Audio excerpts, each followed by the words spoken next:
Welcome back, dear listeners, to the Fright or Flight podcast, where we rank, recap, and review every horror movie in a given franchise. I'm Jumpscare Jared or Geraldine, the Fright of the podcast. And I'm Frankie, the Flight of the podcast. And today, we are doing more than just clowning around. Tell him, Frankie. What are we talking about today? Well, Geraldine, I'm so glad that you're so excited to talk about this. You're kind of the clown amongst the two of us, you know? So I'll take it. The listeners might be excited to know that we're covering Damien Leone's 2016 film Terrifier, featuring David Howard Thornton as our quickly beloved Art the Clown. Hell yeah, we are. Are you terrified of clowns? I don't know. Terrified is the right word. Clowns, I feel like, are subjectively scary. It depends. In 2024, I feel like we're scared of clowns. Well, I mean, clowns are everywhere. What do you think? Does a clown scare you? Not particularly, but I think I was a little bit desensitized to it because my dad was a clown in a haunted house and my stepdad was a clown in a haunted house. And now you're a clown in a haunted house? I don't work in a haunted house. That would be cool. It'd be cool to own one, actually, I think. Because then I'd be like, scaring people for a living. Oh. And then you get to watch all that security footage. That'd be amazing. That'd be the best job in the world. Yeah, I wouldn't mind that. Little bit, that's kind of like a masochist, yeah? Like enjoying the pain of others. I'm not like Russ McKamey. Not like that sicko of McKamey Manor. Have you not heard of him? Oh, is that here? So, yes, unfortunately, it is in Tennessee, but it started in California. I don't know what possessed him to move to Tennessee, but a long time ago, it wasn't what it was now. Well, explain to people what it is real quick, for those of you who haven't heard. So, Russ McKamey is a sicko who essentially created this extreme haunt. And if you're watching the video, I did you could probably see me do air quotes, but for those listening, I'm doing air quotes when I say extreme haunt. He essentially has a waiver that you sign allowing them to touch you, but it used to be something simple and innocent, like, you know, they would touch you, maybe spill some things on you, but that was the gist of it. And it was just supposed to be like scary as crap. Well, it became more extreme to now when you sign that waiver, you're essentially consenting to them touching you, hitting you, spitting on you, pulling your teeth out, doing crazy shit, like torturing you. It's basically you like signing up to be tortured. And people who potentially have gone through it are brainwashed by Russ McKamey. And they're like, nope, he didn't do all that. And if you ever come out against him, he would say things like, that's not true. You were psychologically tortured. So how do we know what you're saying is accurate? He found loopholes. I hear now that those are starting to pop up more, like other ones, like that you can sign up just to be basically tortured. Or basically like sexually assaulted. But like I said, some of those people sign up for it, you know? I mean, I don't like it. I think it's weird. When I was younger, I was like, this looks awesome. I'm totally doing it. I have to be like, but you have to be 18 because you have to sign that waiver. Yeah. My mom was like, hell no. And I was like, well, when I'm 18, I can do what I want. LOL. Yeah. If only I listened to my mother then, because now I would never, ever, ever do that. Yeah. I mean, some people say the same thing about just a roller coaster. Like, you couldn't pay me to get on a roller coaster. Oh, no, I love roller coasters. And here with Art the Clown, you couldn't pay me to be in the same room with him because he's a scary clown. So, yeah, he is. But he's also, like, not a clown at the same time. If you catch my drift. So hear me out on this little bit of a train here. Like, just ride along. Go along for the ride. I'm bad at phrases. Choo-choo. Choo-choo. So Art the Clown is kind of more like a mime as a clown, if that makes more sense to me. Well, yeah, he doesn't talk throughout the whole movie. Talk. He just does little gestures. He's very silly, though. Very theatrical. Is what I would imagine a silent film of a clown. Yeah, yeah. I feel like this movie has a lot of, at least while I was watching it, I was like, man, there's some, like, old film tendencies it has, like not just to that time but also even to like horror movies of the 70s. I feel like now that we've watched, you know, Texas Chainsaw and Halloween, I feel like there's some like pacing that reminds me, so like some lingering shots that I feel like, so to me it kind of feels like a modern version of like an old horror film. I will say I did feel a lot of nods or maybe like, you know, their own twists on it from previous horror films. I did think that was kind of nice, and I'll definitely talk about the ones that I heard or saw that I thought were really neat. This movie was released domestically in the U.S. October 15th of 2016. However, there are more sporadic dates dating in 2016 all the way through 2023 across the globe. So it was written and directed by Damien Leone. He is known for the Terrifier franchise. He also has done several other films as well. The first time I've ever seen Art the Clown, at least for me, he has other films apparently, but the first time I've ever seen Art the Clown, the character, was in Damien Leone's All Hallows Eve. And it's not quite the Terrifier we have in this one. It's a little bit different, but if you want to kind of appreciate where we grow, kind of like go along the little timeline here of Damien Leone, I definitely urge you to watch All Hallows Eve. It's a little bit tough to watch because of how rough it is, how low budget it is. However, it has grown. The production quality continues to grow, which is very nice as well. And I mean, I think a lot of the times when you see some more amateur, typically indie films surrounding horror, I feel like it kind of lends itself to the subject just because it makes it feel a little more raw. Yeah. And it adds also just a sense of shock and I don't know if I use this word properly, but like snuffy. No. I completely understand what you're saying. It feels very like rough cut and I'm not supposed to be watching this. Yeah, it's not polished. Yes, I know exactly what you're feeling and thinking and saying here. So that's exactly how I felt watching All Hallows Eve. Terrifier, it definitely is like a bump up from that, but I like how rough it is in a way because it does feel more intimate. Yeah, and even though we don't get much of a plot, and I can go down the plot line with you in just a moment too, because it's very quick, short, to the point. But I think that's not the star of the show. The star of the show is what we get with Art the Clown. Right. So yeah, I think that it makes a difference there also. I think at this point, people might be familiar with the character. And maybe not so much the film series at all, but just that, I've seen that guy before. Well, not to mention, for the marketing of these films, they've done a fantastic job in itself. And for an indie film, nonetheless, like these movies continue to grow in budget and continue to grow in production value and quality and everything, and it's awesome. The thing that really gets me is how much marketing they have now versus what they had then. Because I had seen like the picture on, like Amazon Prime and places like that, but never really was enticed to watch it. I was just kind of like, he looks kind of neat. I might watch it one day, but never ever got to it. It was just on like my list forever. And here I am, in the seat. I was like, we have to watch these because the new one's out and I want to see them so that I can understand what everyone's talking about. Well, if I'm being honest, some listeners might know from listening to the past episodes, I was so nervous to cover this franchise because I've never seen any bit of it at all. All I've heard is that it is very violent and it is very gory. And that is a very apt description of at least this first movie. We'll see what's to come in the next two. But you mentioned that there isn't too much plot, and I agree with you. It's not the star of the show. The star of the show is the violence. And I think what makes it funny is people are like, oh my God, I can't believe you watched that. I don't understand how you can watch that. And it's just like, Art the Clown is just a silly, goofy guy who's just having a blast. I guess so. That's scary. It is scary. I feel like this movie... I want to know what's inside his brain, but that's just me. I want to understand it, but that's just... I can't... Because it's just... You don't get any, like, real introduction to who Art the Clown is other than he's out there, he's crazy, he's nuts, and there's no rhyme or reason as to what he's doing, but he's just doing it to do it. Yeah, there's no motivating factor to the character. And I like motivation, but sometimes it's okay to not have motivation, but I do struggle not having some sort of connection as to what are we doing and why are we doing it? Yeah, but I guess we kind of don't get that. We just covered the previous franchise Halloween and we covered just a sequel timeline. And we don't really get a motivation real for Michael. Motivation other than a fabricated, that's his sister, and now this is his sister's kid kind of story. Yeah, and he kills his family. Yeah, it's just... No, yeah, I know what you mean. And to be honest, when I threw the film on, I felt like the first 30 minutes of it, I didn't really feel like I needed that at all.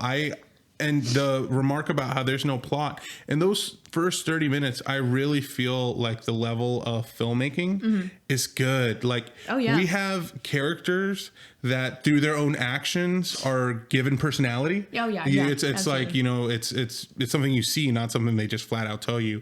And the two actresses that the film starts off with have so much chemistry with each other. And I feel like their performances are genuinely good, especially for an indie movie where I feel like they gave better performances than some of the stars we've seen lately in some horror movies, as well as the chemistry between the two. Like I thought not only were the performances good, but the writing and tension created within the filmmaking was very good. Oh, yeah, the tension was absolutely there, yeah, too. I was scared. I was scared of Art the Clown those first 30 minutes and just seeing how creepy he was. I definitely jumped a few times, and I was like, oh my God, like I wasn't expecting some of those shots, which is fun. Yeah, I enjoyed that. It's a lot of fun. But to me, somewhere along halfway through the film, it kind of deteriorates into that show that we talked about, that the light is on the violence, which is fine, but I just feel like there's a version of this movie that if they maybe had more budget or were ambitious enough to make a great film, because I don't think they sought out to make like an art piece at all. I think they sought out to like do what they do and show all this gore and violence, and I think they succeeded at that. Yeah. But I think there was a version of this movie where it also made some kind of statement, or at least was more thought-provoking. I don't know that it was that. I mean, I would hope that even if they did have some sort of like motivation for making it or behind it, that would be nice or kind of cool to know what it was, other than we just wanted to make a movie about a crazy-ass clown. But that's also cool, too, and valid. You know? Yeah, I don't think that you always have to have like a compelling story that grapples your audience, and you're like, because I mean, clearly these movies are doing fine. Yeah, they're very successful. And it's grown in popularity from the first film to the more recent films. I mean, we'll talk about it when we get there, because I don't want to spoil all of the wonderful like tidbits about those movies. But it's insane how quickly like it became a cult classic, and cult classics usually take, I feel like, years to come by. And I mean, it did. It's definitely gotten its stars. It's taken at least less than 10 years for it, but it's still crazy, that traction. To me, I feel like it takes a little bit longer than 10 years, but what do I know, I mean, I've not really this is really the first franchise other than like Saw that we've really grown up with and have gotten to see grow. Because I mean, like, I didn't grow up watching this movie, but obviously it came out in 2016, so at the time I was 18 years old, or almost 18 years old, and like I just feel like it's really cool to witness horror history. Yeah, and I feel like, well, the genre just in general of horror is perfect for doing a low budget thing that ends up being bigger. Oh yeah, I agree, 1000%. I think that there's a lot of beauty in the low budget. And speaking of budget, this movie was made with a $35,000 budget. That is probably one of the smallest budgets we have seen to date. It might be the lowest we've ever covered on the podcast. It might be the lowest. Yeah, I mean, 35,000. That's crazy. Because I think Halloween 1978 was 300,000. I think you're right. Yeah, and that's pretty small for a movie. But this is like, wow.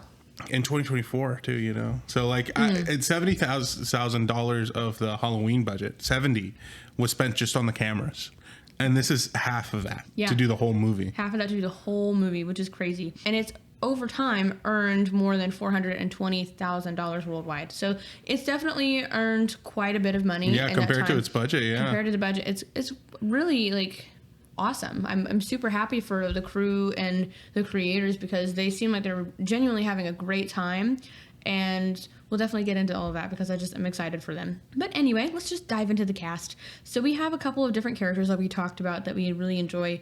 So we get Tara and Dawn.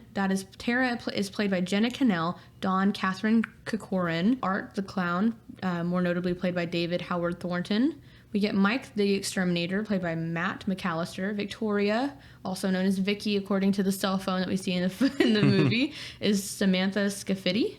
I'm not sure if I'm pronouncing these correctly at all, so I'm so sorry. Don't kill me. Cat Lady, played by Puya Moseni. Monica Brown, who is the anchor in the beginning of the film, played by Katie McGuire. She was actually in the All Hallows Eve film prior to this one. That's fun. Steve, who is the pizza manager. I had to write that down so I wouldn't forget who that was, because I was like, who the hell is Steve? I'm pizza manager. Because I had to remember that. It was for me. Gino Caffarelli. Ramon. Eric Zamora, the coroner, played by Corey Duvall. Exterminator number 2, I think also is listed as Will. Exterminator number 2. Michael Levy is who that is. And I also wanted to make sure I gave the animal his stars. The cat is played by Scorsese. Oh, that's a fun name. It's a fun name. So yeah, those are the characters that we get in this film. Lots of different characters for this, little film. But I love it. I think. Yeah. I was surprised to see such a large cast. Yeah, for such a small movie. For a smaller film like this. I will say that not all of them are great. It's not going to be perfect. Well, tell me about that. Is there anybody in the cast that you thought maybe didn't give a Grammy-worthy performance. I'm not expecting Grammy-worthy, Yeah. but I mean, there were some that, I mean, Tara and Dawn did fine. I enjoyed their acting. Mike the Exterminator did his best, I think. Yeah. I don't know what the fake accent was about. I mean, I don't really know where this movie is set. I want to say, I think it might be, is it supposed to be Massachusetts? I can't really tell. Or maybe that's just Mass something is what the place was. It was like Mass in that area, that city area. Yeah, Mass County. So I don't know. Exterminator number 2 did okay as well. For the 3 minutes he was on screen. Ramon. You didn't like Ramon? No, but I really liked Ramon. Steve also did not do great either. He did his best. They both did his best. But that's the thing is, the women really carried this, I will say. For sure. I mean, if we're okay with getting a little bit about like opinions that we have towards the film, I absolutely loved Tara and Dawn. Mm-hmm. Like I already talked about earlier how I thought they gave great performances and had good chemistry with each other, as well as the writing to support it. I just felt like it was so realistic, and that's what made it so scary. This is 2 people coming from a party. They're 2 ladies, and they're talking genuinely. Like they're talking like about like, oh man, the guy who was flirting with you or whatever, or like, hey, we should be safe and not drive. Let's sober up and have some pizza or something. I thought that this whole interaction was amazing, and you could also tell they have like a stereotypical dichotomy of like, I am the party girl and I'm the more reserved one. I'm the party girl who likes the guys, and you're the anxious one who is trying to take care of me. Exactly. And that works so well. And, and then bringing in Art the Clown to the mix, that's where the tension comes from. Where one of them is like, oh, whatever, and completely playing around. And the other one is just, completely nervous and scared about this whole situation. And because of that, I thought, oh my gosh, this is great. I feel like Tara would make such a good final girl. Right? And then not even half, like 30 minutes in, she gets disposed of. Yeah, I was shocked because I really thought she was going to be the final girl. Me too. I really didn't see where it was going. I was not expecting Victoria. Me neither. But here's another thing. Like, as much praise as I have for the characterization of both Tara and Dawn, we spent 30 minutes with basically just them, and then we get the new character Victoria come in, and we don't know anything about her other than this poor girl's she was just trying to study for a midterm, and then her roommate just comes in and starts like making out with her boyfriend. Weird. So it doesn't tell me anything about the character, and now I'm like, why do I care about this person? I really cared about Tara and Dawn. But now it's like, okay, now that's why I meant as far as like, now it's just the violence and gore thing, which it's cool in and of itself, but I was liking the narrative up to this point.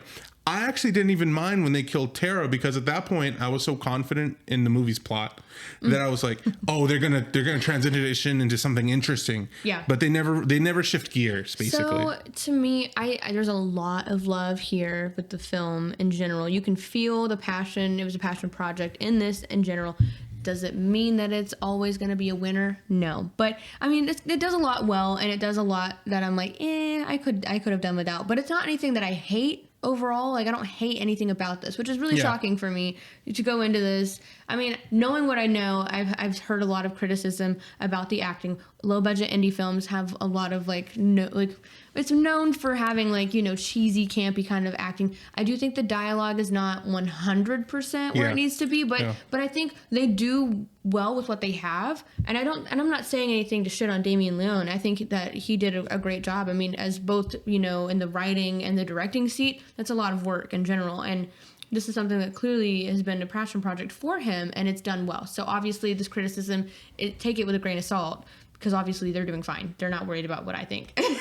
But the general plot, so let's just delve into this because it's very quick. So like you mentioned, Halloween night, Dawn and Tara come back from a party. They're drunk a little bit. So then Tara's like, give me your keys. We're not driving. And then she's like, LOL, actually, I kind of could use some food because I'm a little drunk. And I think that I'd sober up if I have something to eat. So go to this little pizza joint. They meet Art before they go there. And then Art goes away. And then they go into this little pizza joint. Art shows up. Scary. Yeah, it's super scary. I mean, he's carrying around like a trash bag. Yeah, I immediately assume it's got body parts in it. Me too. That's my thought exactly. And the pizza owner is just so chill about this. He's like talking on the phone, being like, "This guy looks like a weirdo."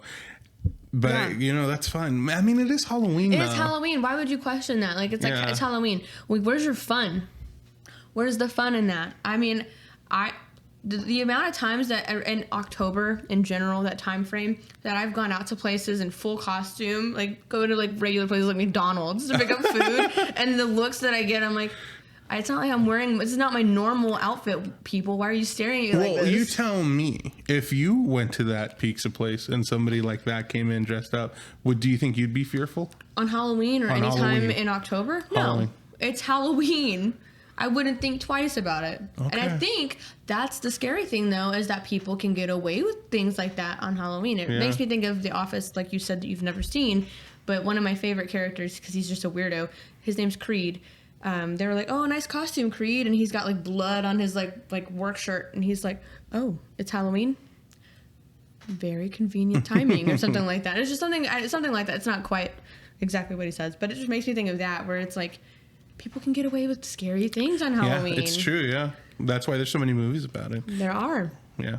I think that art in general, when he first comes in, my first thought process, by the way, was like, this guy's goofy. I'm nervous to see what he's going to do, because, I mean, you don't know. I mean, we've never really gotten to interact with this guy. No, and that kind of works for the movie, where it adds tension, because you don't know exactly how serious or goofy it is, or like how... You don't know what he's going to do next. Yeah. You don't know where that line is. No, you don't. Because once we cross the lines, you're like, oh, we're doing this now. Yeah. Okay. Another part about it that I like is he seems so human. Like, it's not until the end of the movie where, like, some supernatural thing starts going down. Yeah. But throughout the rest of it, for me, especially at the beginning, I'm just like, oh, this is just some guy. Yeah. He's just a clown. Just clowning around. So, anyway, we're at this pizza joint, and... Art is like staring at Tara, and at first he looks all angry. And this part, when you can see closer up to his prosthetic and like the cheekbones, the protruding cheekbones, that to me was really creepy. But then his smile in itself, it's both humorous and terrifying. Yeah, it's very scary. Because I was like giggling, like, ugh, like when I was watching it. This movie is very interested in prosthetics and just in general this kind of makeup to gross you out. This movie's very interested in grossing you out. And it does the job, for sure. Is it the most gross I've ever seen? Surprisingly, no. It is not. But I think it's right up there with, like, you know, the Saw films are, you know, pretty graphic too. Yeah, so I don't they think came this up while I was watching this. Like, they got into my head a little bit. Especially there's a part later on where Tara's tied up and she's like in a chair, and then it's shown that Dawn is also tied up behind a curtain, and I'm just like, oh, this is like Saw. Yeah. Except I think they definitely go for two different kind of vibes for sure. Yes. But it's interesting, and that's why I liked it so much for those first 30 minutes. Like, if it were just ranking the first 30 minutes, this movie would have been a 10 out of 10. I'm going to go ahead and say that. I thought they were so good. And I was like, oh my gosh, I got excited when I was like, oh, this is like Saw. Like, there's like some, but then it doesn't ever get, you know. It just gets more weird. It gets weird as opposed to like interesting. I feel like. Well, I mean, I can vibe with weird. Weird is okay, but I wanted interesting. Well, that's the thing, is I don't think that going into these movies, because that is a big criticism with these movies, is that people are like, what's the point? There's virtually no plot other than people getting like killed violently. But people who support the movies are like, it's just him vibing. Well, that's just not for you then. You know, that's fair criticism. That's fine. That is a fair criticism. That's just not for you. Because, I mean, plot, virtually there is none. I mean, you know, beginning, middle, end, sure, whatever. But there's not really any motivation, no character development. I mean, we get some, because we get to spend some time with Dawn and Tara, but that's really minimal. I think part of what made my expectations what they were while watching the movie was knowing that there's three of them and that the third one's doing really good. So I thought I was basically I was going into an art piece. I thought I was going into like a highly renowned like filmmaking classic kind of thing. And I think that's fair. I feel like the first, based on just like what I've heard, and this is a problem when like, you know, you go into with expectations just based off of like what everybody else has been saying. Well, yeah, I get that. Yeah, it changes what your outlook on the film. And so when I was so impressed with I keep repeating those first 30 minutes, I expected that trajectory to that envelope to keep getting pushed. So I don't think it plateaued or anything, because I definitely understand what you're saying, where it was just kind of like, oh yes, we're going, it's interesting. We got Tara, we got Dawn. But to me, it didn't like, But as soon as Victoria came in, I'm just like, I don't know this person. It lost like the little bit of plot, emotion, motivation it did have completely lost when we don't have Tara and Dawn anymore. Okay, so let's talk a little bit about Vicky. So Tara asked her sister Vicky to come pick them up because when they come out of the pizza joint that Art gets kicked out of because he puts shit and whatever on the walls. Yeah, he writes his name out in poop. You know what? Girl boss. So the owner gets pissed and kicks him out, calls him a freak and all kinds of things. And so then Tara was like, hey, we need you to come pick us up. And her sister is in the middle of studying for a midterm. But she's like, well, you know what? My roommate, she didn't say it, but we know because we're the viewers. Her roommate came in and started making out with her boyfriend. Was like, I didn't know you were here. And then they start making out. And then she's like, you know what? I guess I could get out of the house. Yeah. I understand. Been in that situation before. So then Tara has to pee during this time. So they're waiting in the car. I don't know why Dawn doesn't lock the doors, but that's stupid horror film people for you. That's like horror film 101. They never lock the doors, never check behind them in the seats, none of those things. Do you do that? Do you check behind in your seats? Hell yeah, I do. I've seen too many horror movies. Sometimes I don't. I'm not going to. But it's okay. Bailey, whenever she uses the bathroom, sometimes she'll even just like check the curtains behind to see if there's anything in the tub. You gotta see if something spooky is hiding behind it. Like a ghost? Or a peeping Tom. Yeah, peeping Toms are. But in your home bathroom? Yeah. Listen, it's just to make me feel better. Listen, I had a window at my old home, and that was like weird, like in my old home in the bathroom, and I thought that was a weird thing. I was like, who puts windows in the bathroom? Well, maybe you want to show off a little bit. But it's just back in the day when they made houses because it was built in the 50s. I mean, that's just something that was kind of done. I don't understand it. I don't make the rules. Well, but nature, sometimes you want to feel like you're a part of nature, especially while you're in the shower. Yeah, just take a shower with the snow blizzard coming in. Yeah, it's very smart, very very saw of us. R.I.P. Was it Danica? Yeah, I think so. R.I.P. Danica. R.I.P. Crazy that you remember that. I liked the movies. Of course I'm going to remember. R.I.P. R.I.P. to a real one. Just kidding, because she didn't do anything. So Tara has to pee. So then she sees this strange man standing outside of a building, and Dawn's like, LOL. Why don't you go ask him? This creepy man. Go ask this creepy man. And so then... these are such... Like, I keep talking about it. The characterization of these two people feels so real. Because I have met Tara's and I have met Dawn's. There are some people I know just literally a couple days ago. But have you met Dara's? Like a mixture between the two? No. I just talked to somebody recently, a girl saying like, oh yeah, I'm not scared of going to Walmart alone or pumping my gas alone. Like it's not a way I like to live my life. So, and that anxiety doesn't get to me. So I just go out about and do my thing. And I'm, I also do think that in general, people who are a little more oblivious to the awful things in the world probably live happier lives. Maybe they are more susceptible to, being hurt or being the victim to something, but generally speaking, that I can't imagine what not having that anxiety would be like. You know what? When I made that joke about Dara, I actually feel like I am a little bit of both. I'm both a very anxious person, but I'm also both very carefree and oblivious. And I literally said verbatim while watching Sir Patrick, because the bathroom that the creepy man Mike takes Tara to, he's like, oh yeah, I was about to bomb the place. And she's like a bomb? And he's like, for bugs. And she's, I'm an exterminator. And she's like, oh, for like cockroaches? And he's like, nah, for rats. And then he has to go check the bathroom for her, which I thought was funny. But then she goes in there and it looks gross. And I was like, I don't care if I've got to pee, poop, anything. I'm going. Yeah. Don't care if I die. I'm going, because at least I'll be rid of my things. Do you think? It's a toilet. It's a hole Do your thing, guys. And I just think like Dawn, like even she kind of has to push Tara to do it, and I don't know what she says, but she's something like she'll put out or she'll flash you or whatever if you let her use the bathroom. She'll make it worth your while. Yeah, exactly. That's what she says. It was very funny, and you've met people like that, people who are like very like out there, and you're like, stop, you're embarrassing me. Like, I am both of these women, but I also on the outside watching it, I'm like, oh my God. But I'm like, girl, me to me, like right. You are both. Okay. And I think it's silly because it is very human. It's very human, and that's what I like about their characters so much. Now, so Tara has to pee, so she goes in, and then he's like, hey, do you know how to get back out of there? why did he do that? I will never understand. I would have just waited for her. Right. Why would See her out. You have to do your job, and you're like, I got to make sure everyone's out of here. Basically. Exactly. But no, does he do that? No. Yeah, it's awkward, and it also her just being like kind of a little scared about like, oh, what is he exterminating? Not cockroaches. I'm scared of cockroaches. Girl, like there's only so many like it's either cockroaches or rats. Like, why are you it was just so silly to me, the dialogue. It's a little silly, but I mean, they've got to drive whatever plot they have forward. Yeah. So I get it. But so then she's like, yeah, I know where to go. She did not know where to go. No. And I don't know if maybe she was just curious and wanted to explore a little bit. Was like, you know what? It's Halloween. I'm a brave girl. Let's do it. No. I don't know what the motivation was here. But then she meets random cat lady. And cat lady she served no purpose to this, I will say.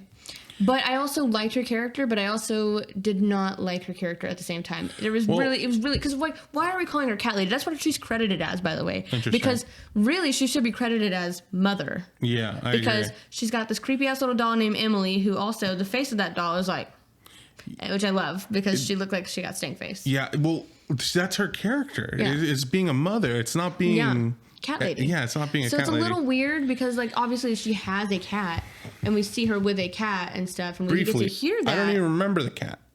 Well, we get to hear, like, the cat, like, growling and hissing, and while I was watching this, I have 3 cats, so I was literally like, I hope they're not freaking out. They didn't do a damn thing, and I was like, okay, whatever. Well, her purpose was just to drive the story further. It's just...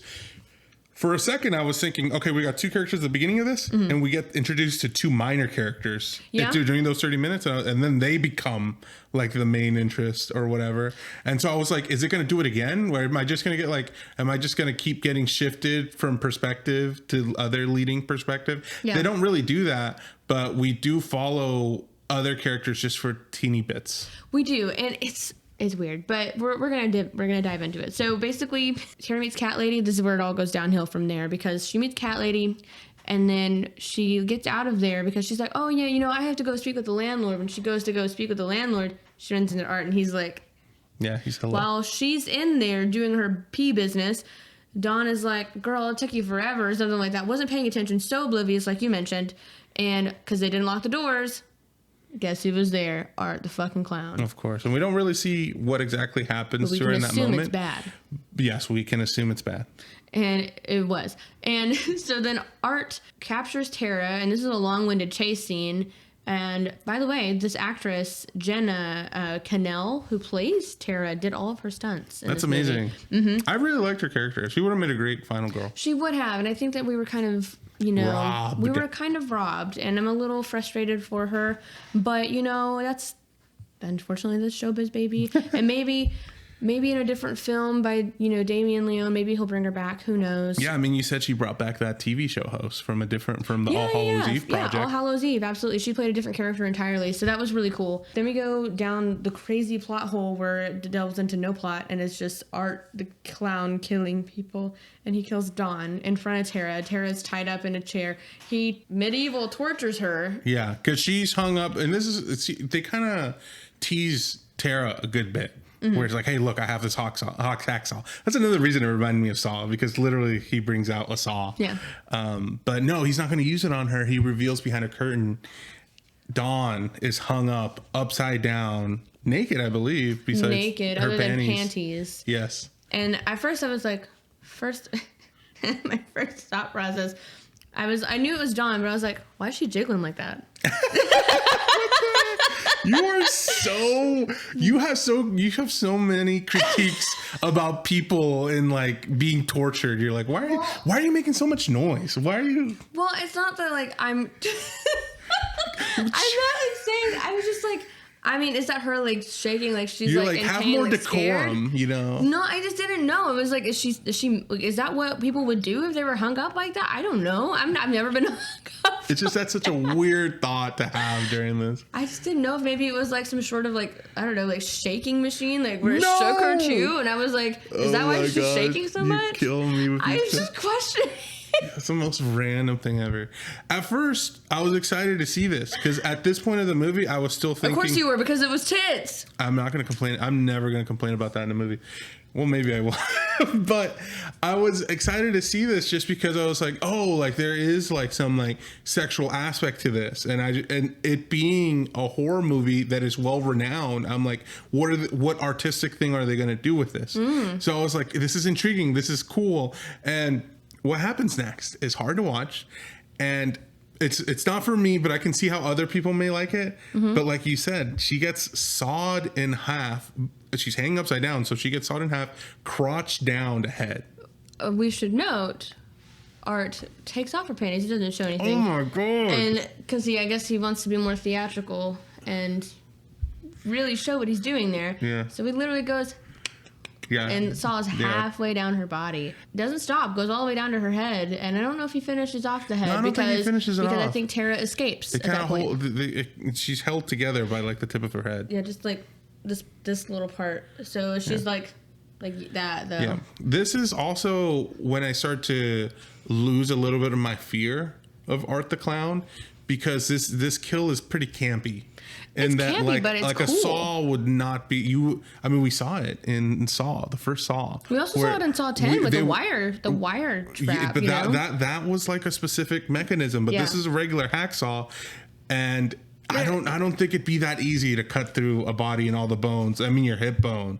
No, I don't think so either. So it would introduce hella strength, bro. It introduced some camp to this, to where like, okay, it's a little less scary for me now. But I mean, I think that's fun because camp is fun. Yeah, I agree. But then Tara escapes. Art runs after her. We get a longer chase scene. She tries to track down Mike, the exterminator, but he's got rock music playing in his ears, so he has no idea what's going on. Is that you ever? Are you ever like? Is there any points where you have like music on and you can't hear because you're wearing headphones or something? No, I get too anxious about doing that because I literally would be like, what if someone shows up in my house right now and I have no idea? So again, horror movies. Yeah. It's your guide to survival, babes. Fair enough. So then Art captures Tara, and then they do more of a chase scene, and then he gets pissed off because she fights back, and then he pulls out the old gun. That surprised me. Yeah, I did. I was like, it's like you don't expect any of these like horror movie villains to pull out a gun. Well, yeah, because he's pulling out all of these other like knives and like axes and all kinds of crazy shit, and then all of a sudden, boom. Yeah, it was cool. It was cool. I was not expecting it, but then he takes it too far, which I think is kind of part of his gimmick. And so then he runs out of bullets. She's out here struggling because the last shot he got is in her face, in her cheekbone. And so then he's like, he gets frustrated. It has to go get another magazine. From his trash bag. His handy dandy trash bag. And then that's when Dawn's phone goes off, where Vicky's like, hey, bro, I'm here. Like, where do I go? Meet me around the back. So then he's like, meet me around the back. And then I'm like, okay, so she's going to do that. It's going to be real bad. It's going to get bad. It doesn't get as bad as I think at that moment. It doesn't get bad yet. Well, it's still bad, but not at that moment yet. So then he comes back after getting his little magazine, and he goes pop, pop, pop, pop, pop, pop, pop, pop, pop, pop, pop all over her face. Yeah, the pacing for this was so good. The timing, it was like it was tense because you're thinking here like one and done. This is the final girl, right? Yeah. Like so, I kind of thought, is he gonna shoot her or not? And then after there's a certain amount of time where he's been pointing at the gun to her long enough to where she's gonna die here, and she does several times. So then I was like, okay, well then who's the final girl gonna be? But we should note that the movie starts with that little TV scene where we get the news anchor, and she's talking to the only survivor. So it's it's a flash forward, and then we get this whole night as a flashback. I didn't take it as that whatsoever. Like, you didn't? No. Oh, I did. I knew immediately. How did you know immediately? Because I knew that, here we are, it's a news thing, and then, But it looks like Art is watching it on the TV. Does Art can't watch TV? But she says in the interview that he's dead. I mean, it's just a horror movie. I didn't think too hard about it. I was just like, okay, we're going back to the night. Yeah, by the end of the movie, I thought it was supposed to be like a plot twist, basically, like a big reveal. Okay, so in my brain, the way that I rationalized it was they were like, oh, she's the sole survivor of this horrible thing. So then here we are, and it goes over to this new thing, and I was like, okay, here we are. We're starting. It's going to show what happened that night. That's how I took it. Okay. I didn't have to take it to that. So like when the ending came around, I was so confused. I was like, this is the lady from the beginning. Like what? Like I had assumed that, and also what reinforced my belief in this is the radio. They were talking about it, and to me, it kind of sounded like, oh, he's back, basically. I had assumed that there was some events that happened that led up to that interview from the beginning of the movie, and so that's why it's so strange that he's back here again, like to wreak more havoc.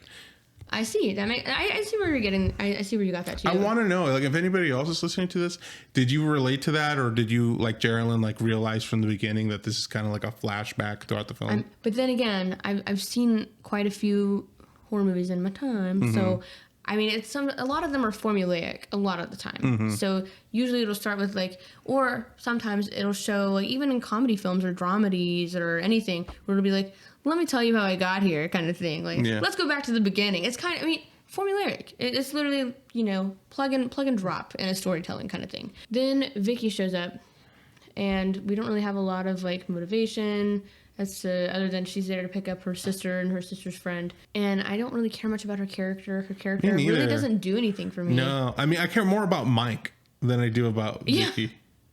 Yeah, but the poor guy, you know, he's up there just listening to rock music, just trying to do his job. Yeah. Just trying to, like, bomb the place. Yeah, you know, you said earlier that he tried his best as far as acting is concerned, and I agree with you. He was a serviceable character. His reactions were a little odd to me, like the writing for them. Like, especially towards the end of the movie, he starts being, like, really, like, supportive and helpful. Yeah. When earlier on, when the first time anybody brought up that Art the Clown isn't here, he's so standoffish. He's like, "You're crazy, lady."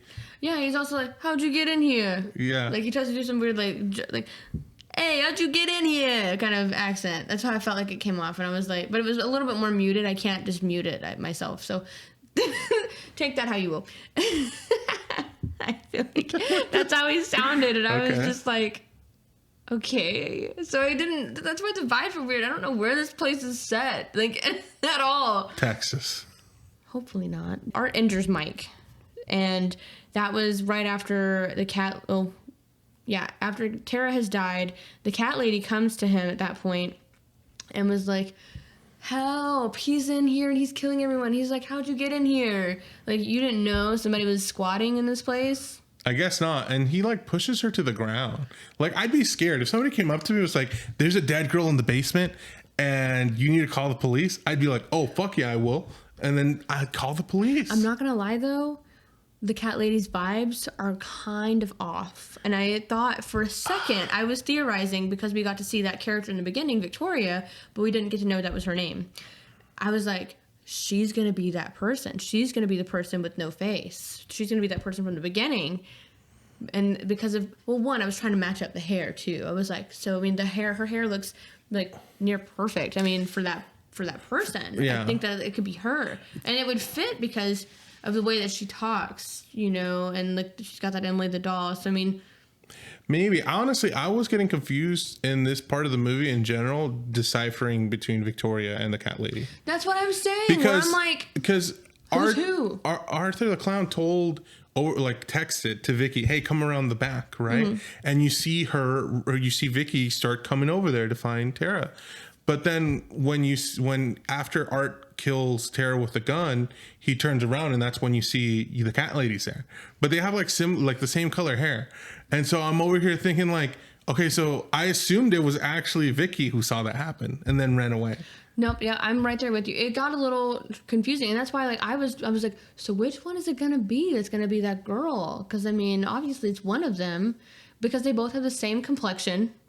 Yeah. They both have the same dark hair with like red tint. And I don't know if maybe it was done on purpose to kind of trip us up, have us guessing who's who. Because they both also have like these layers like with the bangs that I was like, this is crazy. I'm having a guessing game of who it is. I was like, well, maybe it's going to be her because of that. Well, now I don't think it's going to be her because she's dead. So it's got to be this girl. So I'm like trying to fit the puzzle pieces together for this plot. No plot. It's like a plot. A pluh. Yeah. It's so stupid. I'm sorry. I like it. I like the pluh. But then the cat lady, ultimately she dies. She gets her boobs ripped off. And then that's how Victoria meets Art, because he is laying in the sleeping bag, like, but we don't see the face, we just see the wig.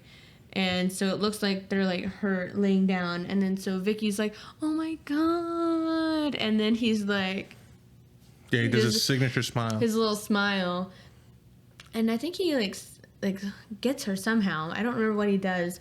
But then that was that. Then they have fun chase scenes, and he's chasing her, and he's basically butt-ass naked other than the boobs that he stole from the lady and the wig on top of his... Oh, I didn't even realize those were hers. Mm-hmm. Oh, okay. I was giggling because I was like, he is theatrical and petty, and I love it. And so then she gets, it's almost like a bathroom stall type of thing, or like some weird closet, but you can definitely see her feet. It's no secret, and he knows that she's in there. But then the other exterminator shows up because there's like some weird pocket dial from Mike, because he's like, oh, I'm going to call this guy. And as he's calling that guy, that's when he gets injured by getting hit in the back of the head. So that guy comes up, and Art's like, hell motherfucking nah. And he goes and decapitates him. So R.I.P. Exterminator number 2/Will. Yeah, I hope he got paid okay that amount. Was a really cool scene. Yeah, that was a cool scene. Yeah, this movie does go hard on a lot of the props and like the practical effects. You could even say it goes heart. H-A-R-T. Oh, I see what you did there. So stupid. 911 eventually arrives because Mike tries to call them, and then he's like, just get here. And so then they show up. And at that point, Vicky's in a barn, and then Art gets in there, and he eats her face. And then, boom, police show up. As he shows up, they're like, hands in the air. And then he goes, up, and he unalives himself. In the face, yeah. And then we see 1 year later... Vicky's rehabilitated with that eaten face, like, scarred up, and that's who we see from the beginning of the movie. But plot twist, while all of this was happening before in that year, Art was at the coroner's office, and then all of a sudden it gets supernatural, and Art comes back after shooting himself in the head, mind you, and kills the coroner. Yeah, that was confusing to me. That was confusing. Because even just seeing her, first of all, in the wheelchair, I was like, wait, that's a girl from the beginning of the movie, but it says a year later. Because like I said before, I just didn't understand. So I actually had to, I looked it up. I was like, so what the hell is going on here? And they were like, oh, it's actually like from the beginning of the film. And this all took place before. I thought you meant you looked up the supernatural thing, and I was like, so what did it say? No, just the whole thing with her. But yeah, the supernatural thing also threw me off. I was like, oh, okay. I figured something like that was going to happen after, like, they brought in the body and he's wrapped up in a bag. He was. I immediately thought, like, oh, he's going to, like, Hoffman saw Seven himself out of the bag and stab him, you know? Yes, that was so freaking funny. That was Boss Hoffman. Anyway, David Howard Thornton was the 6th person who auditioned for Art the Clown after Mike Giannelli retired from the role and acting altogether. During his audition, he began miming, tasting his beheaded victim's blood, and then added salt to it to improve its flavor. Nice. This is what won him the role. And I do have a clip that we can show of his audition, but before we do that, so a little bit about the previous actor who played Art the Clown, Mike Giannelli. He was the original Art the Clown in, I guess, a short film from Damien Leone, The Ninth Circle, Terrifier short film 2011, and All Hallows Eve, which was a full film from 2013. He decided not to reprise his role due to how long it would take to apply the heavy prosthetics and makeup, which I get. So David Howard Thornton took the place, and director Damien Leone said of the change, Mike may as well have been a guy dressed as a clown, whereas David is a clown. He is a walking cartoon. He is Roger Rabbit in real life, and you'd never believe that he's Art the Clown, but he knows how to flip the switch and bring it to a dark place. So let's watch his little audition tape without further ado.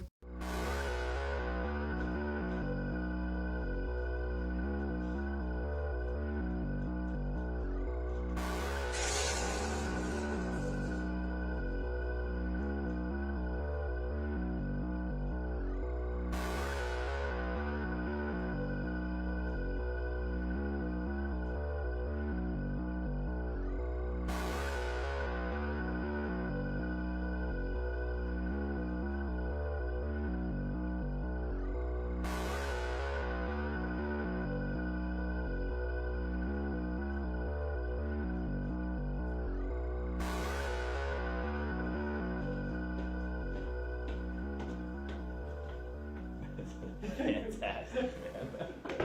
No, that's amazing. Isn't it? It's so fun. Yeah. What makes it fun is, like, when you see Art the Clown, you don't picture this, like, the sweet, innocent-looking man to be Art the Clown, like Damien. Yeah, it's just Leone a guy. did. Yeah, just a little guy who's just hanging. But yeah, he is very animated. Very. So it's really funny. David Howard Thornton describes Art as an evil Mr. Bean, which absolutely fits the description to me. He was also inspired by other silent and physical actors such as Charlie Chaplin, Buster Keaton, Lon Chaney, Doug Jones, and Jim Carrey, which I love, and I can see all of those influences there. And one of the things that I think is super cool about this is that David Howard Thornton, has been in a lot of other types of roles. He also was in The Mean One. He played the Grinch when they did like this horror version of the Grinch. He played the Grinch in that. And he also has previously played the Joker. So if you kind of get some of those vibes, that's because he played For sure. that. Especially like, the scene where they're in the pizza shop. I felt like that I got like some Joker kind of tensions from that. Absolutely. Just separating the two, like he just seems so nice and kind, but also very animated. So watching him like Damien Leone mentioned, that switch of a personality. Yeah, it's like, I can just see him like being Art. Like that's just so fun. When asked during an interview in April 2023 if there were any criticisms of this film that surprised him, director Damien Leone said, "I get constantly accused of being misogynistic. Of course, today it's inevitable. What really shocked me was being called transphobic based on the scene where Art skins and wears the woman. It makes me laugh because it couldn't be any further away from what I am, raised by all women and everything. It's so funny to me. I think I'm just so comfortable tackling sexual violence because I was raised by all women that I don't think about those things when I'm doing it. I don't think I'm offending. I'm not trying to offend. So there's really nothing I'm not afraid to show." I didn't even take it that way when I read that. I was really shocked by that criticism. I could definitely see it. I mean, I kind of watch things through that lens just generally. I'm just naturally suspicious of men and the portrayal of women in things that are written by and directed by men. That's not to say that like I automatically think you're a bad person for just existing or anything, but I do always have that lens going on throughout my head. So no, I get that. You want to err on the side of caution when you watch those things. And I will say that, as a woman, I watched that one scene with Dawn and I was like, oh no. And then we took the panties off. I was like, please God, don't let this be anything like remotely like sexual. And it wasn't. It was just medieval torture. But it was, still graphic in nature. Yeah, it's very graphic. I mean, in general, like from what the little bit that I've learned from this director, and also like All Hallows Eve, is that what the movie's called? It typically does, like the horror trend, go through the horror and perspective of a woman, and that's something that happens in the horror community. And there's like scenes from All Hallows Eve that feature like a pregnant woman getting like a cut in her belly and having like a baby taken out of her and like a demon baby put in or whatever.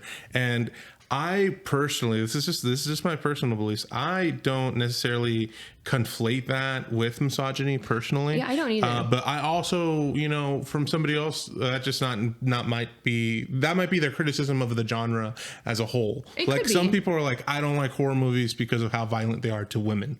And that's a fair criticism. And that's not for you, but for other people, we can still enjoy it. I think honestly, something that speaks for these horror movies in and of itself in regards to women is just how many fans are women. I feel like the horror community is strong with women who love these films. One thing that I will say to me is when you could even argue like with Damien Leone that this, if you wanted to try to find some meaning in it, the way that it tackles women's the approach, the different approaches that we talked about with the two different characterizations with Tara and Dawn, the approach to strange men. For sure. And like how like every woman, they all have their reasons and their motivations there, but a strange man out of a strange warehouse, or a strange man like standing on the side of a street wearing a clown costume on Halloween, but like either way, a strange man in a clown costume staring at you.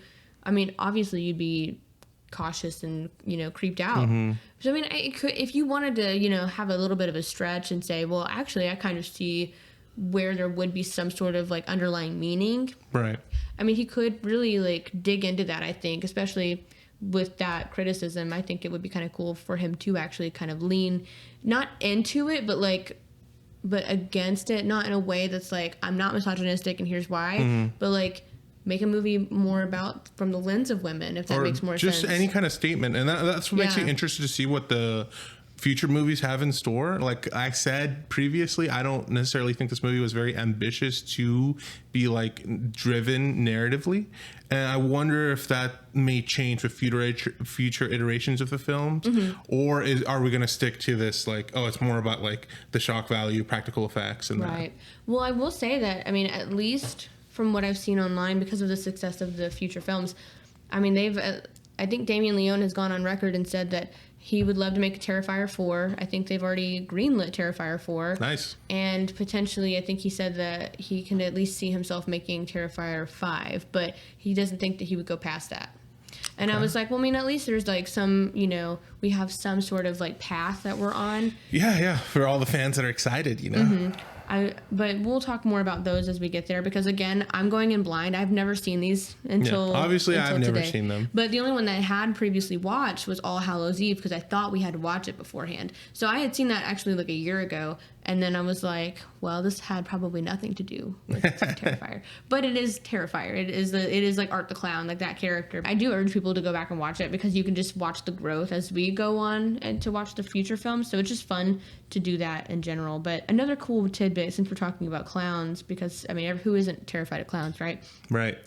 Art the Clown, director Damien Leone, created that because he felt that the 2010s lacked an iconic horror clown. However, he purposely made Art as different from its Pennywise as possible. For example, Art doesn't have hair. Art wears all black and white, uses weapons, and doesn't speak. So very different. I feel like he did a really good job of creating like a character that's both iconic and unique. I think so. There are criticisms from my family about Art the Clown, because they think that he's more of a mime, which I see that, but I do think that it doesn't negate that he's a clown. No, and I think that's an interesting influence, like an interesting angle. I think it is, because like I said, whenever I was watching it, it almost feels like how it would be like kind of like Three Stooges plus Art the Clown is like a silent film horror character with like silent, like 1920s. For sure. I kind of got just like, I was thinking like he is like a black and white character living in a world of color almost, you know? I could see that too. And I really appreciate that too, because I love silent films. I think they're very fun to watch. And I also urge people to watch silent films. Will the Exterminator is played by Michael Levy, who is also the Staten Island Clown. This character apparently started the viral scary clown craze in 2014, 2 years prior to the Great Clown Panic of 2016, the same year this film was released. Oh, wow. I didn't know that coincided. Do you remember that? I do remember that. Everyone was terrified because of these like random clown sightings. Yeah. I was like, what's going on? Like it didn't even have people were genuinely scared. Do you think it was a publicity stunt? No. I think people were just scared. Unfortunate. You really don't think it was a publicity stunt in the slightest? I think a coincidental marketing. Well, I mean, obviously, we have clowns in history, throughout history, who have kind of ruined it for the rest of them because of, you know, serial killers like John Wayne Gacy dressing up as a fucking clown and doing what he did. So, I mean, I understand why there would be concern. We also talked about, like, my terrifying dream as a child of Ronald McDonald turning into it from Pennywise. Yeah. So, I mean, I understand. So, I mean, I see the fear there because weirdly enough, I have had a dream where Art the Clown was in it. And it was terrifying. Yeah, it is terrifying. He's a scary clown. And in my dream, it was like a whole community of like houses, and it was Christmas time, which is weird because the third one is set around Christmas time. I've not seen anything about it. I've tried to stay away from it as much as possible. But all I know is that it's about Christmas time. And I was like, weird that I don't know why I do this. Maybe it's just because I see like the announcements and that my brain is thinking about it. Because I did that with Ghostbusters, where I had my little dream about Ghostbusters before it came out. It was like I was in the movie or watching it or something. And that's what happened with Terrifier 3. So if it was anything like that, I might shit my pants because my dream is pretty terrifying. Although Brie Larson showed up, so I don't think that's going to happen. Who knows? We never know nowadays. You never know. But maybe there'll be a whole Marvel tie-in, and then Art the Clown will be in the next Avengers. Put him in there. He'd be great. He would have killed Thanos. He wouldn't have missed. One thing about this one scene that you had critiques about, because you said that's where the plot kind of goes downhill. when looking for original horror scenes that had never been done before, and that's why I like it a lot, is because I've never seen anything like it before.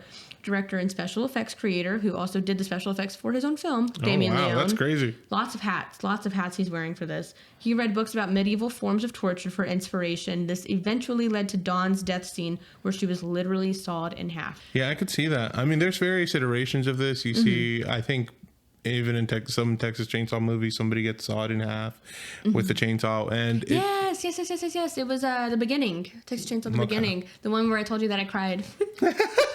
It wasn't because it was scary. I was crying because it was sad. You get emotional. Oh, because no. I cared about the characters. And I was like, no, they were going to get married. Yeah. Something about like her being hung upside down and the starting point. Well, that's what really did it over the top for me. I was like, oh my gosh, this is crazy. And you got a back shot, of her butt basically, and it's sawing through the crack of her ass. Yeah. That's crazy. Bro, just literally shoot me in the head. Don't do that to me. Because then she's got to feel that. That's what men at home that haven't experienced a period, that's what it feels like. That's what it feels like to have that menstrual pain. Anyone who has a uterus who can, back me up on that, do so, because it's true. That scene, equivalent. You want to know what it feels like? That's what it feels like. It doesn't look fun. It's not. It doesn't look like a good time at all. It's not. Well, yeah, I wouldn't expect that to be a good time, but also, comparing apples and oranges there. I know you hate that saying, but it's true. So when the full body mold for Dawn's hacksaw scene was being created, actress Catherine Corcoran became trapped for over an hour in the mold. No. This was due to her removing too much of the separation agent, and it almost landed her in the ER. That's awful. That is torture in and of itself. Do you think that you could do a full body mold? No, I would love to. I am so antsy. Like I have a lot of, I wouldn't say energy, but like I can't stay in one place for long. Even watching TV, I can watch TV for an hour max, and then I have to clock. I'm a bed rotter, like through and through. I could rot forever. Doom scroll. It's my. I have to get up to something else. I got to change it up. Yeah, I guess we're just two different versions of ADHD. I would just get so much anxiety staying still, and just. I do. I have anxiety up here, but it's like I'm screaming at myself from far away, like get up and do something. And then in my brain, I'm just like, can't. Yeah, sorry. That's not on the agenda today. Yeah. We're sitting here, girl. So it's fun being me. So another fun moment that I really enjoyed, because to me, this movie was not only crazy and unexpected, but I do appreciate the amount of horror and humor that was in it. To me, I found myself laughing a lot. And I know that we talked about this, and you said that, I could see you laughing at this. Yeah, I could say, like, the scene, for example, when Tara first sees him back inside, like, the warehouse place or whatever. Oh, yeah, I cracked up. He kind of stands there for a second, and then he moves. That terrified me. I was like, That was scary, yeah. And I was like, I don't want to see none of that. Don't be doing none of that. He's just very unexpected. Like, he's almost like Kanye West when he's like doing all the whole smiling, laughing, and then he goes, just suddenly. Yeah. Yes, it's so funny because I'm like, bro, how do you go from that to that so quick? But he does it very well. David Howard Thornton in one of the scenes, he ad-libbed a moment. Yes, it was when Victoria stabs him in the foot with the railroad spike when she was trying to run away. Art the Clown is seen flipping her off. Yeah. And that made the crew laugh so much that the director, Damien Leone, kept it in the movie because he thought it was cool. Yeah, that's great. That happened in raw footage, so it was not technically part of the film. The actress, Samantha Scafidi, had to be digitally removed from the shot because it was not part of it. So they really wanted that in there. Jenna Cannell, who played Tara, insisted on remaining tied up in between takes of the scene so that she would psychologically feel as if she were being tied up when filming. What do you think about stuff like that? Do you feel like you do stuff like that? I would need to be immersed. I would need to feel actually scared. Bailey? That's crazy. No, I would never. You're like, give me my coffee. Where's my Starbucks? Yeah, no, I'm a princess. I don't want to be treated that way. I don't know, though. I can appreciate the methodology, but... Anyways, delineating. I just had like a sudden spark of inspiration. Okay. So there's a character named Tara in Yes. the movie Terrifier. Yes. Listeners, I did not watch this. Does she ever catch on fire? No. No. That is a missed opportunity. Why? Terrifier.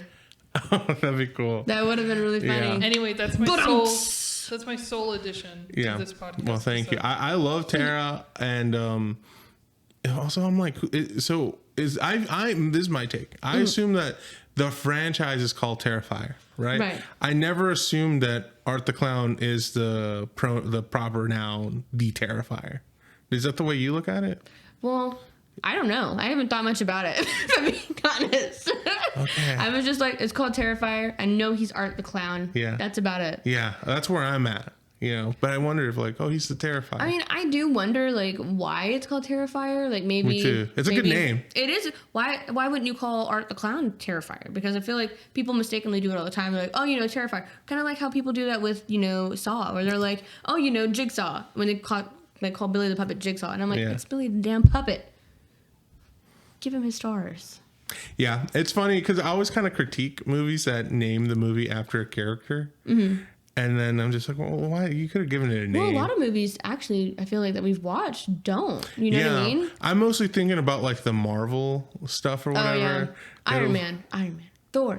Yeah, and then the TV shows, it'll be like just one of the characters. Yeah, exactly. Come on, call it something. I'm like, yeah, okay, yeah, we get it. It's that the character. But sometimes simplicity does it best. I don't know. But see, like sitcoms don't do it like that, So a little tidbit that I noticed that were kind of like, we talked about homages and whatever. So the first scene where we get to see the Terrifier, well, I called him the Terrifier. I just did it. I just did it. Art the Clown, where he's like, dressing himself up, putting on his makeup, all of the stuff. Yeah. I love the scene. It makes me think of Texas Chainsaw Massacre, and it also makes me think of, which we haven't seen it. You haven't seen it yet, so it makes me but it's Nightmare on Elm Street as well. Okay. One of the Nightmare on Elm Streets, you can see Freddy Krueger making his glove, which is really cool. I'm so excited to cover those, by the way. There's I'm very excited. But they're great. Okay. Yeah. Yes, he was doing the whole homage thing. I thought it was really cool. Made me think of Texas Chainsaw and Nightmare on Elm Street because of Freddy. Fun little tidbit there. And then I noticed that on the radio where Dawn is in the car and she's listening to that, there was a little thing about Craven's costume shop. Obviously, it's got to be a nod to Wes Craven, R.I.P.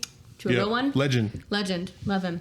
And another one that I noticed, I don't know if I'm over, if I'm probably reaching, but in the timestamp about 28 minutes when Tara is, in the car thing, and her and Art the Clown are doing a little chase scene in that little carport. There was a distinct ding ding, and it was almost the same note, same kind of tempo as it would have been in Laurie's theme from John Carpenter's. It was John Carpenter-esque. I could see that. Because I could even lay that music on top of it, and I bet it would have fit perfect. Mm-hmm. And I was like. This movie does so many tributes that I wouldn't be surprised if that was. I'm sure I'm missing so many, if I'm being honest. Probably. But there was not a lot of information specifically about, some of those little eggs. But I'm sure fans have probably done what they did with Saw. I'm sure. Every bit of this movie has been poked and prodded and analyzed. I just don't understand how people do that. I'm very much a big picture girly. I watched the movie and I'm like, yay, movie. And then I'm like, cool. If I'm a super fan, then I'm like, Bailey's like that. I mean, that's why she's already thinking about Tara and the fire. She's already, what's the puzzle here? I want to figure it out. Exactly. I'm filling in the blanks. Yeah. I get it. Skipping ahead, let's talk about some of the kills because we already talked about Dawn. She got the upside down medieval torture by Art. Tara got multiple gunshot wounds. Mike, he got the freaking headbanger, dude. He got bopped on the head with a hammer, and then later he's back. He was just injured, but he's back and ready, and he's saving Victoria. He gets with a foot, and his head explodes. Oh my god. Yeah, I thought, first of all, his whole ending was so out of character. I feel like it wasn't why suddenly does he have to save this girl? I'm he's got to think she's hot or something, because did he even see her? That's my thing. Yeah, it's just why. First of all, I figured he would have tried to get out of there, but he kind of came back and rescued Victoria. In the basement, and I'm just you treated the cat lady so badly. You didn't even believe her. That the scene where he pushed her down was kind of funny because it just felt like it was so slow motion too that I was she glided. Yeah, it was a little out of place. It was kind of a dramatic, like, interpretive dance scene, like when there's like a couple. What the heck? See, you think about the weirdest stuff when you're watching the movies. I have weird associations, but Yeah, it works. weird. It works for me. You're like thinking about The Office and ballet, apparently. Not all. I wasn't thinking about The Office. I just mentioned that happened on Halloween. Weirdos on Halloween, so it's my association there. I'm not thinking about ballet. I'm thinking about interpretive dance. Yeah, right. It could be ballet. Completely different. Well, I mean, like, I've just seen, like, you know, people do a couple things and they do, like, the whole, like, hug thing, and then they, like, slide, throw them, and then they slide. Yeah, that's what I'm thinking of. It's kind of how it looked. I always feel like I can do that. Like, immediately, I could, like, walk out to, like, a skate That's my toxic trait, is I look at anyone doing anything, I'm like, I could do that. I could do that, yeah. So Victoria gets, like, an almost kill. I call it the zombie because her face got eaten off. It's kind of terrible. Yeah, you know, it is strange. You know, we get to see what ends up happening to her face, but her face is the same thing with Mike, by the way. Mike looks like his face got blasted off. Yeah. But when he's opened up in the body bag at the corners, it's like mostly there. Mostly. It's just kind of like, oh. Yeah, and same thing with Vicky's face, where I feel like not too much of her face was that messed up. And then you see like the aftermath, and apparently it was. Yeah, it looked horrible. It looked terrifying. But like, she said it. I did. It's terrifying. The cat lady, she got like I call it the tit job. Terrible, I know. But so she got her boobs like scraped off, and then like horrible. She also got like, did he take her hair to make a wig, or did he just I think that's just a wig he had. Could be. I mean, he is theatrical for, you know, whatever reason. So I also said little brain thing. I don't really know, because we got to see like her outline of her brain. It felt like Art did that as well. Will, the other exterminator, he got ahead of himself. That guy got the best experience probably because he like didn't even know it was coming. It just kind of happened. It was very cool. I appreciated it. It was very fun to watch. Monica, at the beginning, she was the news lady. I called that Eyes of the Beholder because that was messed up. It was messed up. It made me think: is it this easy to gouge people's eyes? Yes. You think so? My dad taught me a thing. Like, it was kind of like a self-defense thing against men and stuff, where you just like, and you can like hook it out. Oh, that's awful. I would never do it unless I needed to. Unless somebody tried you. Yeah. So don't try me, bitch. So sorry. Why do I say things? Why do I talk? You know? Anyway, so We're on a podcast. Eyes of the Beholder is what I call it. Horrible. But Victoria got her. So that was not Art. That was Victoria who got her. And I will say, deserved. I don't think it was deserved, but it was like. Well, we don't know if she technically died. Yeah. Her eyes just were gouged out. She was being mean. She was being very mean. If I heard anybody, just kidding. I got your eyes out. My dad taught me. Yeah, I'll guide your eyes. Guide? That's not even a real word. Just said it. Sorry. What are words today?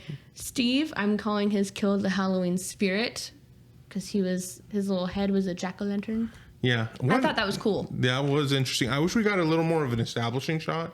Yeah. I wasn't sure where it was or what's going on here. Was it just the head? Is it the full body? Yeah, did he pull like a trick or treat where he put her like, you know, that was, love that scene. And then Ramon, I just call him the kitchen guy because it was the kill. It was like he was killed in the kitchen with butcher tools, you know. Yeah, it really shows like this is part of the reason it was scary for me at the beginning too. It's like how real it is. It's like, oh, he's just killing him. And usually I feel like typically in a more polished horror movie, you don't see all this and it doesn't like cling on as much. This movie shows you a lot of aftermath. I like that though, because sometimes you don't get to see it. You just get the illusion that it's happening. Separated. That's how it's unique to other films, and I'm sure a big reason as to why so many people like it. But usually, like sometimes, most of the time, we don't even get aftermath, and sometimes when we do, it's like a split second. I mean, and we keep on talking about Saw, but there's scenes in that where like somebody gets like their face blown off, and like, but you only like 2 seconds of the film like focuses on that part or whatever, and then they don't see it again. But that also adds to like the illusion of like, you know, you create images in your head and maybe that might be scarier. But yeah, this movie definitely separates itself with how much they actually show you. I agree. You ready to rank it? Yeah, I think I'm ready. Like I said previously, if it was just the 30 minutes at the beginning and it maybe kept on going in the direction I was expecting it to, would have been a 10 out of 10 for me. coinciding with everything else, I feel like this is a movie to be appreciated through its practical effects, all the special effects, and in general, some of the performances, especially, of course, Art the Clown. That being said, from a film perspective and my general enjoyment of the film personally tapering off after about 45 minutes, I give it a 6 out of 10. Okay, I think that's fair. And so what I like about the movie is it does have a lot of heart, and even though it is a $35,000 film, I don't feel like, I think it does a lot of things well. The kills are very cool, very graphic. I can appreciate, like, Damien Leone wearing multiple hats as, you know, special effects artist, as the director and the writer. That's a lot that's a lot of responsibility, and so a lot weighing on him. Of course, there are going to be some things that fall a little bit short. I don't think that's all on him. It could just be, you know, the budget as well. If he had like maybe 70,000 total instead of, you know, 35,000, I'm sure it still would have made a world of a difference. I think he's a good filmmaker. I think he's a great filmmaker. I think it's pretty good, and I think that he's going to continue to grow from here. You're only going to get better. I don't think you're going to get worse. I mean, typically you continue to practice at something, you get better. And with that, I think he's got a strong cast. David Howard Thornton is an awesome actor, because, I mean, obviously there were moments where I was laughing with him and I was like, what a goofy guy, ha ha. And there was moments where I was like, hey, that's creepy. I don't like it. But I'm not generally scared of clowns, but I mean, he kind of makes you a little bit scared of clowns. And it's not that I'm saying that, you know, oh, other clowns aren't scary. All clowns are kind of scary when you really think about it, like we talked about. But then again, I think that he's cool. The music of the film, I enjoyed. I thought that some of the little like independent songs that were thrown into were pretty good too. The characterization of Tara and Dawn, I wish we would have gotten more of them. I'm a little upset that we didn't get Tara as a final girl, because I didn't care a lick about Victoria. So was I upset that we got Victoria? A little bit, because I didn't care. Also, I think that her flipping the switch at the end from the beginning as well, I didn't understand it. But maybe we'll get more of what happened. Maybe in that 1 year, we'll get to see what happened. I don't know. Doubt it, but we'll see, because we have more movies to watch. Yeah. I do appreciate all of the actors and actresses. I think that you can tell that they all had fun and enjoy what they're doing. I don't know. I think that overall, I think it's not as bad as I thought it was going to be. I went in with a negative viewpoint. And when you go in with expectations, it's better for it to, you know, I guess it's better to come in expecting low, and then you're surprised when you're expecting I think you're low. right, yeah. So my family had kind of planted a bug where they were like, we watched it, it's awful. And I was like, oh my God, I'm not excited to watch these. But I also was secretly excited, because I was like, well, I've heard he's just kind of a goofy guy. So to me, I would say it's not quite great, but it's not horrible. I would put it around a 7 out of 10. Okay. Just because I'm going to be hopeful and expect the other ones to get better. Maybe that would eventually decrease my rating here, but we'll kind of see what happens. Yeah, we'll see where the rest of the franchise goes. It's not nearly as... I'm glad I've watched it now. I was really terrified to watch them, but this first one, at least, I was able to handle pretty well. So as long as we stay in this realm, I'll be fine. But who knows? Maybe it'll get really scary next time. I don't know. I have no idea, because I've not seen much of anything. I have seen the Dawn thing as like a meme, and I can't remember what that meme was. I'll share it. I'll post it or something somewhere maybe, but I can't remember what it was. So, but I have seen memes from the films, just not seen the films, if that makes sense. Yeah, I got you. Bailey didn't watch this movie. Yeah. I don't think the Terrifier franchise is for Bailey, honestly. Yeah, I agree. I don't think it's for me. No. So can I ask, like, why you didn't watch it? If you were just, like, not interested, or if you'd heard something, or maybe you read reviews? I'm just kind of curious. Yeah, I just wasn't interested in general. Frank told me that it was really, really gory. And violent. Before he started. And I was like, you know what? I'm good. I didn't watch the Texas Chainsaw movies for the same reason. Okay. I did watch Saw. So maybe I'm a bit of a hypocrite, but I kind of made her watch Saw, honestly. But I enjoy the Saw movies, and maybe I would enjoy these movies too. But honestly, seeing a clown who wipes his own shit on the walls, it's like, I know I produce this podcast, but that's not in my wheelhouse, and I don't particularly care for it. However, I respect it a lot. I've seen a lot of TikToks of Art the Clown, the actor for Art the Clown, in costume at like horror conventions and stuff, interacting with fans. I think that's super cool. He seems like a really cool guy when he's not killing people on screen.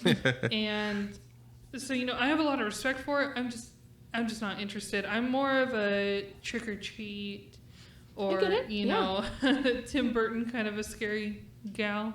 No, I absolutely get it. It's not for everyone. And I think that's something that, like, when my family said that they did not like it, like, everyone reacts differently. And I enjoyed it. Does it mean it's my favorite? No. But I do, and I did watch it, and I was like, you know what? I see what's going on. I liked it. Yeah. Like, I did not hate it. I would watch it again just to kind of see what people think. Be like, what do you guys think? What do you guys think? What's up? Is it going to be my absolute favorite? I don't know. I don't know what to predict. I've never seen the other ones. We're going in blind this season, so... Well, we'll find out. We will find out. We will catch you next week with Terrifier 2, an instant cult classic. Be sure to catch up with our Halloween sequel timeline episodes that we've recently posted as well. If you do like Halloween, go for it. Listen to it. They're a lot of fun. Follow along with us as we go in blind to all of this. Like Geraldine said, we haven't seen any of these movies. So I've been waiting to watch them for this reason. Yeah, and watch them with us. You know, if you've never seen them, watch them as we watch them. It'll be brave fun. with us. Because, I mean, if Frankie's terrified of it, but then he watched it, Yeah. You can do it. I was brave enough. We were being brave for you. Never miss an episode by following us wherever you listen to your podcast, and like, comment, subscribe on YouTube, and do the little social thing too, where you follow us on socials for other updates and fun little tidbits of like behind the scenes stuff and whatnot. We'll see you guys next time. We will see you next time. Thank you for listening to Fright or Flight, a Live Oaks Village production. This episode was hosted by Geraldine Johnson and Saul Alberto Arzmendi Ochoa. Produced by me, Bailey B. Edited by Geraldine Johnson and music composition by Saul Alberto Arzmendi Ochoa.